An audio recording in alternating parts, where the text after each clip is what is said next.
You can have your feet hip distance apart or together. Again, generally it's a little bit easier to start with hip distance apart.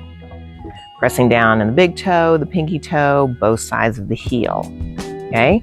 And then you're just gonna gently bend through the knees, just like you're getting ready to sit down, okay? Now, you wanna still be able to just see the toes peeking out from under the knees, and make sure you put the weight of the body in your heels. That's gonna protect your knees.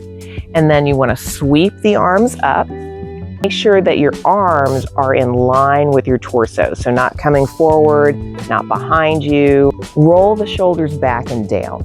And that way you get those nice relaxed shoulders. They're not up here by your ears, but bring them down, relax, lengthen through the spine. You wanna make sure that when you're lengthening back and lengthening up, you're not sticking your butt out. Okay, nice length in the spine here. You don't need to tuck it under. Nice length here, weight in the heels. The benefits are strengthening the thighs and getting a nice stretch through the back and the shoulders.